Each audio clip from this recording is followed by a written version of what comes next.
Assalamualaikum warahmatullahi wabarakatuh. Hamdan wa syukran lillah, salatan wa salaman ala rasulillah wa ala alihi wa sahbihi wa mawalah.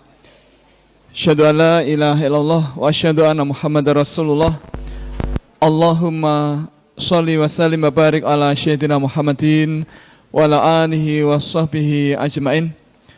Qala Allah ta'ala fi kitabil karim, a'udzu billahi minasyaitonir rajim. Bismillahirrahmanirrahim.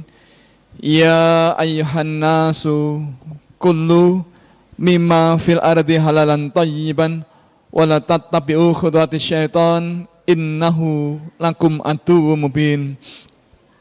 Wa qala Allah ta'ala fi kitabil karim, a'udzu billahi minasyaitonir rajim. Bismillahirrahmanirrahim.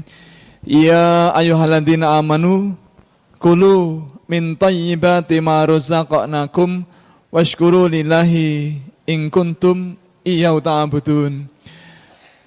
Bapak Ibu masyarakat muslimin jamaah yang kami hormati dan yang dimuliakan Allah Subhanahu wa taala, marilah kembali di kesempatan sore hari ini kita aturkan rasa syukur kita yang luar biasa kepada Allah Subhanahu wa taala atas ridha tentunya dengan perkenan Allah di malam hari ini kita masih diizinkan sehat walafiat.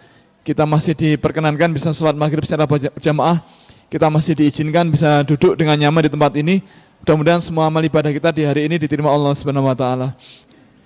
Yang kedua, semoga salawat dan salam senantiasa Allah limpahkan kepada baginda Rasul Muhammad sallallahu alaihi wasallam, dan semoga Allah limpahkan pula kepada keluarga beliau, juga sahabat beliau, para tabi'in, para alim ulama, dan semoga terlimpah ruah pula kepada kita sekalian yang hadir di kesempatan di sore hari ini. Bapak Ibu, ada pantun yang pernah diungkapkan oleh Profesor Ali Mustafa Yakub, salah satu pimpinan MUI Pusat. Beliau mengatakan, kalau ada bawal, kenapa pilih tiram? Nah, Bapak Ibu perso bawal nggih. Ulam bawal perso nggih. Nek tiram niku napa nggih? Kerang.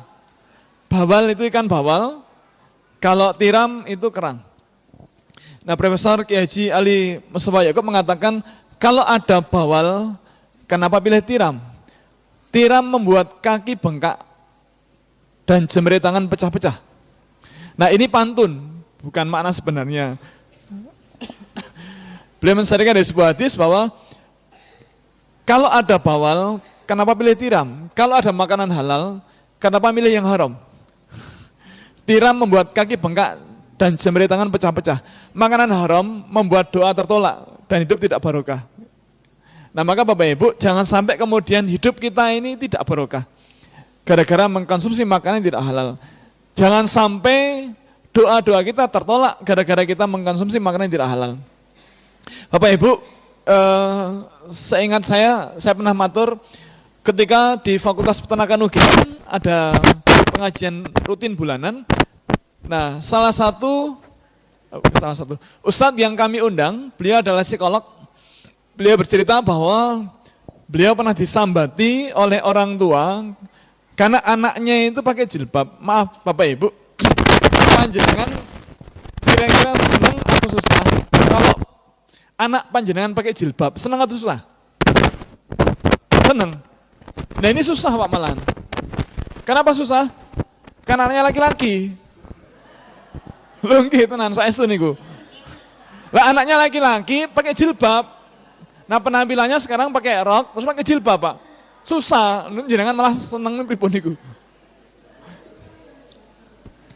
Nah, ini sang ustadz yang kebetulan juga psikolog disambati begitu. Beliau kemudian tidak langsung menjawab tetapi bertanya, "Nyun pangapunten, mohon maaf, Bapak kalau Bapak profesi sebagai apa, Pak?" "Oh, saya kepala salah satu lembaga negara begitu, Pak." Terus naik lagi, apakah kadang ada kalau misalnya ada tender itu, lelang tender, apakah ada orang yang datang membawa amplop yang kadang-kadang ya supaya proyek itu digolkan begitu, diizinkan dia menang tender, maka kadang-kadang ada amplop dibawa ke rumah begitu. Nah, Ustadz itu kemudian mengatakan, wah, kalau itu saya nyerah. Loh, kok nyerah? Ya karena anak panjenengan itu biasa memakan makanan yang haram.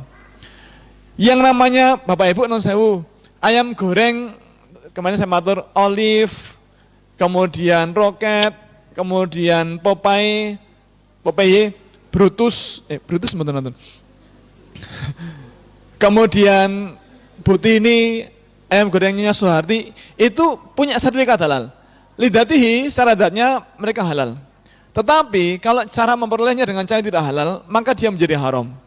Maka Bapak Ibu, kalau anak itu biasa diberi makanan yang tidak halal, mungkin dia halal lidatihi. Tapi kalau cara memperolehnya dengan cara mencuri, atau dengan membeli tapi dengan menggunakan uang yang tidak halal, maka ayam goreng itu menjadi haram. Bapak Ibu, yang namanya jeruk, apel, anggur itu halal lidatihi. Tetapi kalau cara memperolehnya tidak halal, maka dia menjadi haram li ghairihi. Haram li ghairihi adalah haram karena yang selainnya, selain yang dari zatnya tadi. Nah, oleh karena itu kemarin telah kita bahas, hati-hati karena yang namanya lengkeng, duku, rambutan itu bisa haram kalau cara memperolehnya dengan cara mencuri. Kemarin kita sudah bahas ini ya. Nah, oleh karena itu hati-hati. Nah, Bapak Ibu, kita tidak boleh mencuri. Nah, kalau dulu pernah mencuri, tidak apa-apa, itu dulu, tapi besok jangan lagi. Dulu pernah ngicipi buah di supermarket tanpa minta izin, tidak apa-apa itu dulu, tapi besok jangan lagi. Termasuk dulu pernah mengambil pas rondo itu kalau yang gepiok sawo, napa serkoyo, napa rambutan, kali rondo Pak, mumpung ngene tangga niku pas mateng, riyin mboten napa-napa niku riyin, ning benjang ampun malih niku haram, mboten pareng. Bapak Ibu, nanti tetanggi kula ten Tembi, soalnya kan kula sakniki tileme ten ler dan kepuh niku sakwitan samirono. Nah, suatu ketika ada tetangga di Tembi, karena kami ada WA group gitu ya, di RT kami ada WA group. Nah, salah satu tetangga itu ngirim SMS, "Mas, mbok rambutane jenengan niku mbok dipanen, niku ngiming-imingi tangga." Nih modal semanten niku nek mboten kalian itu Kamis apa Rebo, nggih Mas, insyaallah sing Sabtu kalau tak wangsul tak panene. Nah, kemudian Bapak Ibu hari Sabtu saya pulang ke Tembi. Ternyata kemudian landi rambutannya kok ora ono. Nah, terus saya datangi teman tadi, "Mas, kita ayo jenengan iki WA aku ki tenanan apa gojekan nih, Mas?" "Oh, tenanan." "Lah kok ora ono?" "Wah, kalah dhisik." Kalah dhisik kalah sing rondo. Bapak Ibu, mohon maaf, kalau itu bukan milik kita, kita tidak punya hak untuk mengambil. Maka jangan sampai kemudian kita mengambil hak milik orang lain tanpa dengan cara yang tidak halal, dengan cara yang batil, dengan cara yang tidak benar. Jangan sampai kemudian masuk ke dalam perut kita atau perut anak istri kita makanan yang tidak halal yang membuat doa-doa mereka tertolak, yang membuat akhlak mereka menjadi tidak baik. Naudzubillah min dzalik.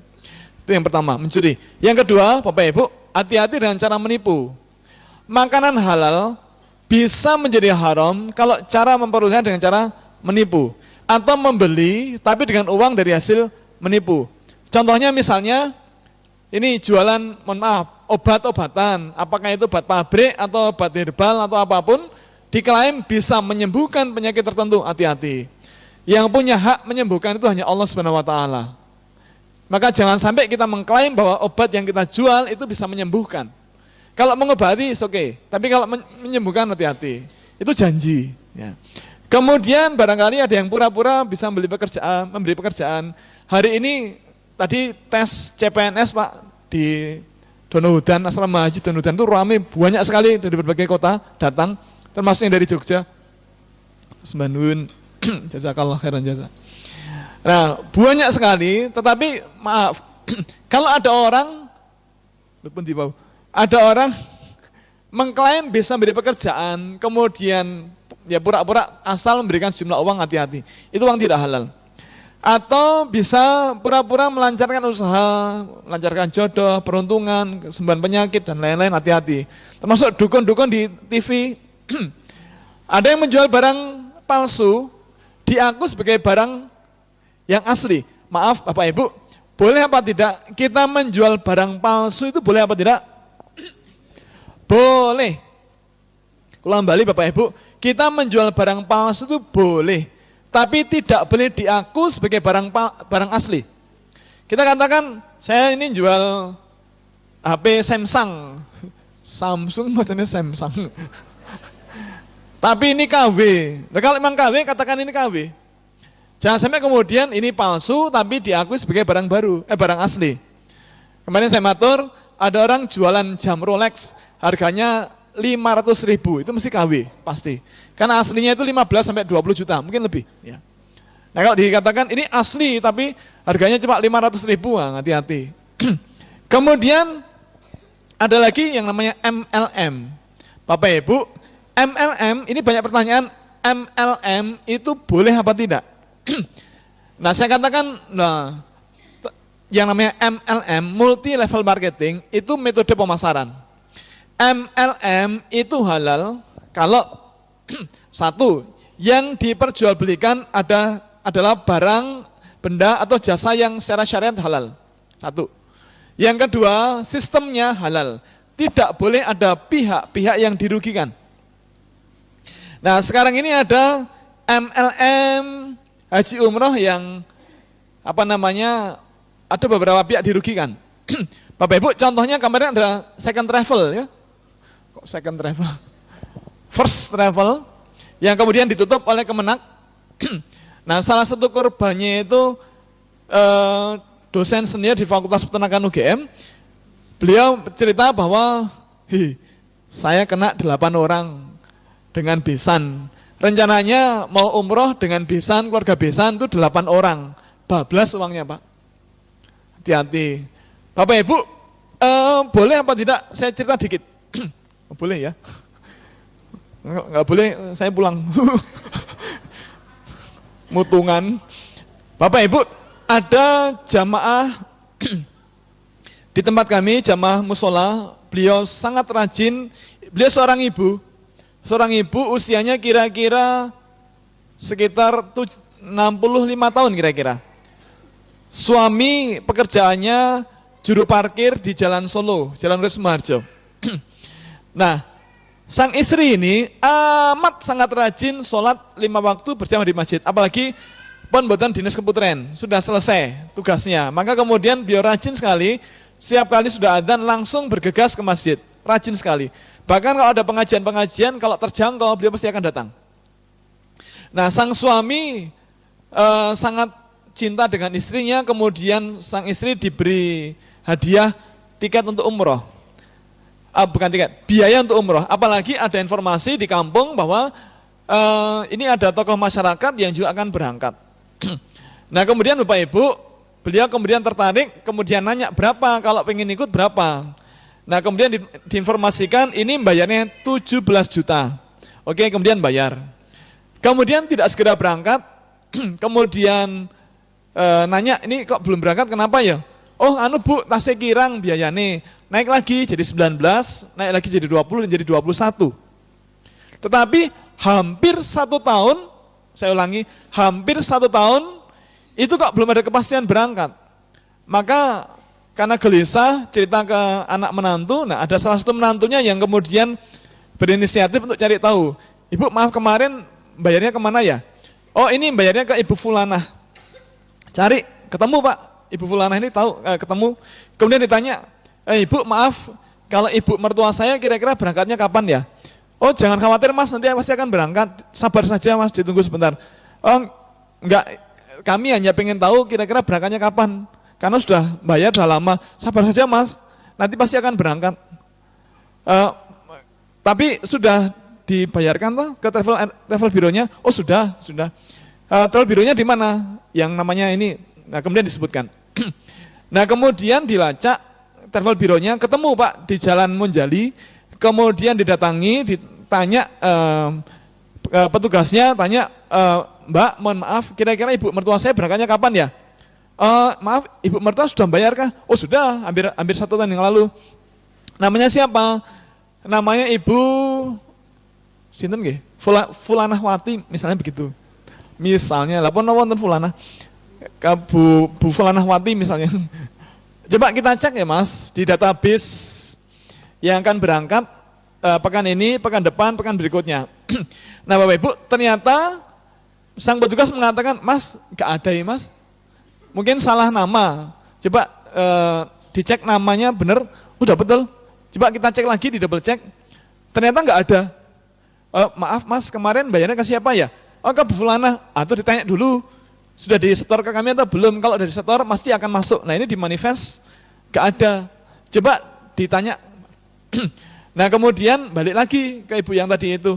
Bu maaf, kalau uang yang disetorkan ibu mertua saya sebenarnya sudah disetor ke travel bureau atau belum? Anu mas jangan khawatir nanti pasti akan berangkat. Enggak, pertanyaannya uang dari ibu mertua saya sudah dikirim atau belum? Mas gini aja dicek, sudah saya cek dan tidak ada. Ibu maaf, sebenarnya sudah disetorkan atau belum? Anu mas sabar saja, enggak bisa. Bu maaf, kalau bulan depan ibu mertua saya tidak berangkat umroh, Anda tak laporkan polisi karena menipu. Ya mas jangan gitu mas, enggak, pasti yang saya laporkan. Saya akan laporkan Anda menipu dan akan saya viralkan Anda penipu. Mas jangan gitu mas, oke lah gini nanti berangkat. Enggak, sebenarnya sudah disetorkan belum? Belum mas sebenarnya. Belum kan? Ternyata uang itu diputar dulu pak. Diputarkan dulu. Nah kemudian bapak ibu, akhirnya tetangga kami itu akhirnya berangkat umroh. Sampai di Mekah Madinah, kemudian ngobrol kan biasa di kamar dengan jamaah yang lain ngobrol. Sampai ke biaya umroh ngobrolnya itu. Nah ternyata ada beberapa orang yang berangkat itu hanya dengan biaya 14 juta. Ternyata standarnya adalah 14 juta rupiah standarnya. Dan ada beberapa yang berangkat gratis. Jadi ternyata Bapak Ibu resmi 14 juta waktu itu, kemudian selisihnya 21, kan dia bayarnya 21,5. Nah 21,5 itu selisih 21 dikurangi 14, pinten? 7 ya. 7 itu dikumpulkan, yang 500 untuk fee untuk orang yang muter tadi yang nyari uang itu. Nah kemudian yang 7 juta dikumpulkan untuk memberangkatkan gratis. Nah jadi beliau kena tipu. Nah kemudian oke lah ikhlas, gak apa-apa lah kalau memang ikhlas. Kemudian waktu pulang, acara umroh selesai, pulang sampai di Cengkareng, pagi nyampe di Cengkareng pesawat, sampai sore gak ada petugas dari travel bureau yang datang. Ini bagaimana begitu? Kemudian datang petugas mengatakan, ibu maaf, yang ramah dari Jogja, iya mohon maaf, ini sobean boarding passnya hilang, maka kita tidak bisa pulang dengan menggunakan pesawat, ngapusi lagi. Apa hubungan sobean boarding pass pesawat dengan berangkat? Gak ada hubungannya. Tiket itu, Bapak Ibu, tiket pesawat itu tinggal kita tunjukkan KTP atau paspor, nanti petugas check-in desk langsung ngeprint tiket kita. Yang penting kita tunjukkan paspor kita atau KTP kita, mesti nanti akan tercetak. Ya. Nah, menipu. Nah, kemudian bagaimana? Ya supaya bisa pulang gini aja lah, kita iuran lagi 200.000, nanti kita pakai bis aja lah. Nah, kemudian pulang pakai bis. Bapak Ibu, selang beberapa hari saya dapat berita katanya memang pulang, tetapi bisnya itu katanya jalannya itu sangat pelan, bahkan disalipi truk bawa pasir. Kita bisa bayangkan kecepatan bis itu. Disalipi truk bawa pasir.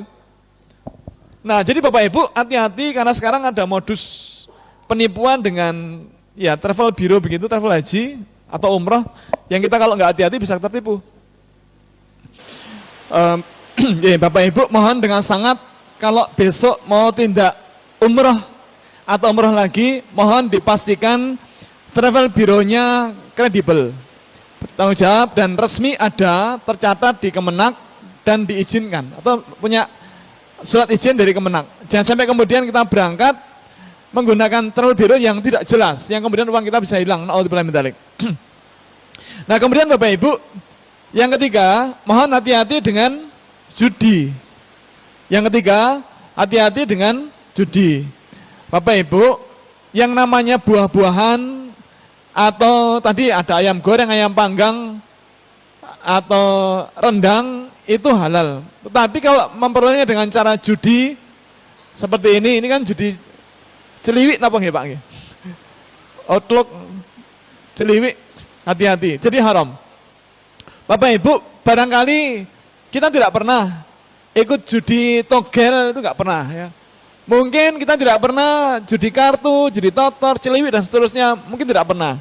Kalau yang dulu pernah judi ini enggak apa-apa itu dulu, besok jangan lagi.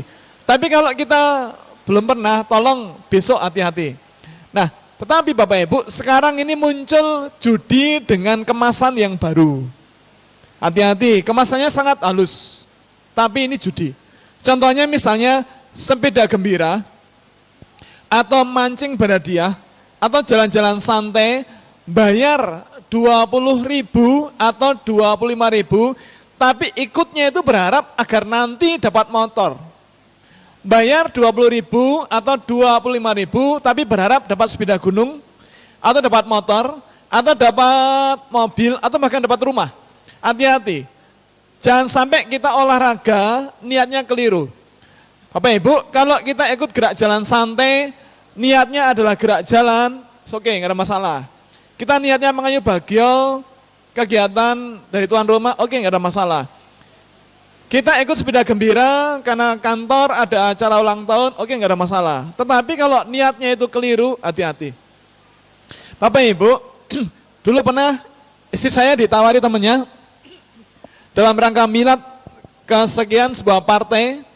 Istri ditawari, Mbak, yuk ikut yuk gerak jalan santai. Hadiahnya lumayan loh Mbak, bayarnya cuma 15.000, tapi dapat hadiah umroh atau sepeda motor matic. Wah enggak mau, itu judi. Enggak Mbak, karena hadiahnya dari sponsor. Itu tetap judi. Enggak Mbak, gini, Bapak Ibu mohon maaf. Mohon maaf, memang hadiahnya dari sponsor barangkali, tetapi hati-hati, kalau ikut acara itu, diniatkan bukan untuk kegiatan olahraga, tetapi diniatkan agar dapat hadiahnya dengan membayar hanya selembar uang, 2 lembar uang, sangat sedikit, tapi niatnya biar dapat yang lebih besar, itu judi. Mari kita buat simulasi. Misalnya Bapak Ibu, gerak jalan santai itu dimulai pagi jam 8, kemudian acara selesai, semua orang berkumpul di tempat yang sama, jam 11:15 siang. Kemudian MC naik ke panggung mengumumkan Bapak Ibu acara sudah selesai, tetapi tolong jangan pulang dulu. Segera akan kita undi, siapa tahu nama kita akan muncul sebagai pemenang yang nanti akan pulang membawa motor. Atau yang nanti akan pulang membawa tiket umroh. Lumayan loh Bapak Ibu, ini motor baru lumayan, ini motor matic daripada beli 20 juta ini dapat lumayan. Jangan pulang dulu, segera akan kita undi setelah beberapa lagu hiburan berikut. Kemudian lagu hiburan gitu, kemudian jam 12 kurang seperempat hiburan selesai, kemudian MC naik panggung lagi. Bapak Ibu mari kita undi, siapa tahu nama kita yang muncul. Nah kemudian mulai undian. Bapak Ibu kalau undian semacam itu, langsung yang grand prize atau yang kecil-kecil dulu. Kecil-kecil dulu ya, misalnya Rinso misalnya, atau Ciduk misalnya, atau apa yang kecil-kecil yang harganya CPD itu kenapa? Yang harganya murah-murah. Nah kemudian ketika mulai hadiah mulai naik harga agak mahal, tiba-tiba adzan zuhur. Nah yang kita lakukan apa? Kita ke masjid untuk sholat, raurusan dapat alhamdulillah, tidak ya enggak masalah. Pokoknya aku sholat begitu, atau duduk tunggu brok di situ. Berharap hadiahnya. Sholat awal waktu dikorbankan, kemudian dodok berharap saya dapat hadiahnya. Nah hati-hati Bapak Ibu, hati-hati, karena judi ini sekarang dikemas dengan cara yang lain. Nah pernah suatu ketika dulu ada teman ngajak begitu, padahal beliau pimpinan sebuah partai, saya katakan, Mas mbok diganti toh, jangan undian, kok jangan malah ngajari judi toh. Loh enggak Pak, itu bukan judi. Kemudian saya jelaskan tadi, oh iya, terus gimana ya, harus kebacot deh. Gini aja lah, tolong pemenangnya jangan dengan cara diundi, tapi scoring, dinilai. Siapa yang pakaiannya paling rapi, atau yel-yelnya paling bagus, atau yang bagaimana dan seterusnya, silakan. Yang penting jangan diundi. Karena kalau undian jadi judi. Karena orang kepengen dapat hadiahnya dengan cara tidak benar begitu. Hati-hati. Termasuk Bapak Ibu, kadang-kadang kalau kita belanja di supermarket, kadang-kadang ada kupon berhadiah. Nah ini hati-hati. Bapak Ibu, mohon maaf. Pernah ketika dulu masih aktif di Radio Rama FM, jadi ada kajian halal kelas di Radio Rama FM, ada pertanyaan dari jamaah, dari pendengar. Ustaz, maaf, ini saya barusan dapat mobil Baleno. Waktu itu Baleno kan paling bagus. Saya sampaikan, selamat Ibu, alhamdulillah dapat Baleno. Lah Ibu dapat dari mana? Kemarin saya belanja di supermarket, kemudian dapat hadiah Baleno. Lah Pak Ibu itu kok bisa dapat itu kenapa? Ya kan karena saya belanja di sana. Oh gitu. Nah, kalau Ibu belanja kemudian dapat hadiahnya, apakah karena pemilik tokonya kenal sama ibu, barangkali kok dapat hadiahnya. Oh tidak, tapi ada kupon berhadiah. Oh, jadi panjenengan belanja, kemudian dapat kupon berhadiah, kemudian panjenengan, atau gini Bu, maaf, apakah semua orang yang punya kupon berhadiah terus dapat mobil? Oh tidak, tapi diundi. Oh diundi. Nah ya tadi Ustaz mengatakan itu judi. Nah yang jadi problem sekarang adalah saya sebenarnya tidak kepengen dapat hadiahnya. Tapi kok saya dapat ini bagaimana? Maaf, Ibu beneran tidak kepengen dapat hadiahnya. Oh iya, demi Allah saya tidak kepengen dapat hadiahnya. Tapi kok saya dapat hadiahnya ini bagaimana? Ibu maaf, dulu ketika Ibu ketika belanja kemudian dapat kupon berhadiah, yang Ibu lakukan apa? Ya dengan kuponnya, ya kuponnya saya isi. Oh isi, Bapak Ibu mohon maaf, kalau kupon berhadiah itu yang diisikan apa? Nama, alamat, nomor KTP. Nah kalau nama dan alamat kita hafal. Bapak Ibu yang hafal nomor KTP angkat tangan. 1, 2. Yang lain gak ada. Nah terus saya nanya, lah Ibu waktu ngisi nama, alamat, nomor KTP, Ibu ingat gak nomor KTP Ibu? Ya enggak ingat. Oh enggak ingat. Nah terus gimana caranya? Ya saya ambil KTP saya. KTP-nya di mana? Kita dompetnya di tengen tas. Oh. Jadi Ibu ngambil KTP yang ada di dompetnya di tas. Ya. Oh gitu. Nah terus Ibu ngisinya pakai apa? Pakai pulpen ya? Oh ya, waktu Ibu bawa pulpen. Enggak. Terus gimana dapat pulpennya? Ya saya pinjam Mbak kasir. Loh, sebentar. Ibu tadi ngendika kalau tidak kepengen dapat hadiahnya. Tapi kok ada usaha ngetok kayak dompet, ambil KTP, dikeluarkan, kemudian pinjam pulpen, berarti Ibu kepengen. Hati-hati Bu, kalau memang tidak kepengen, begitu dapat kupon itu disobek, buang.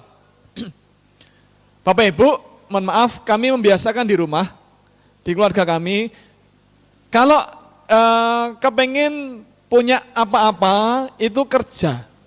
Kemudian uangnya, gajinya ditabung, setelah cukup itu beli. Kepengen HP yang baru, yang bagus, yang mahal, kerja. Nah dapat uangnya ditabung, setelah uangnya cukup, beli. Pengen motor, Matic misalnya, kerja, dapat gaji, kerja lagi, dapat terus ditabung, setelah cukup beli. Kalau uangnya belum cukup gimana? Ya diampet. Loh, diampet mawon. Loh kita nggak naik motor nggak apa-apa kok, bisa pakai ojol, gitu Bu. Diampet, nah setelah uangnya cukup baru beli cash. Pengen mobil, kerja, ditabung uangnya, kerja lagi, tabung lagi, terus sampai uangnya cukup. Kalau belum cukup gimana? Ya diampet, jangan beli dulu. Nah setelah uangnya cukup baru beli cash. Ya. Termasuk kalau kepengen haji, nyambut damel, pengen umrah, nyambut damel, uang ditabung, kemudian setelah cukup baru kemudian daftar. Jangan sampai kemudian kita kepengen haji atau umrah dengan cara membeli cat. Membeli cat. Masih ingat ada yang beli cat yang dada itu? Beli cat hadiahnya umrah, hati-hati. Jadi sekali lagi Bapak Ibu, kalau kita kepengen memiliki sesuatu, ada cita-cita sesuatu, mari kita kerja keras. Rasul itu mencontohkan untuk selalu kerja keras. Maaf Bapak Ibu, Rasulullah ketika menikah, usia beliau berapa? 25. Ketika menikah, mahar beliau apa? Dalam sebuah riwayat dikisahkan beliau maharnya adalah 20 ekor unta betina bunting. Maaf, kalau sapi berapa sekarang sapi jantan dewasa? Harganya berapa? Kemarin kurban itu kan iurannya 3 juta. 3 juta peng itu 21. Sapi dewasa 21 juta. Nah kalau unta betina bunting kira-kira mungkin sekarang 30, mungkin lebih ya. Nah kalau 30 kalau 20 ekor berapa itu? 600 juta minimal. Jadi mahar Rasul ketika menikah di usia 25 tahun itu adalah unta betina bunting senilai kira-kira 600 juta. Setengah miliar lebih Pak. Nah apakah Rasul dapat hadiah judi atau beli cat dapat hadiah? Enggak. Apakah menang undian? Enggak. Apakah dapat warisan dari orang tuanya? Enggak. Lalu dapat dari mana? Kerja keras. Bapak Ibu, sejak Rasul dulu SMP atau SMA, dulu SMA-nya di mana ya? Beliau sudah terlatih untuk kerja keras. Terlatih. Beliau dilatih pamannya untuk berdagang. Dan dagangnya nggak main-main. Bukan antar kampung, tapi antar kota, antar provinsi, bahkan antar negara.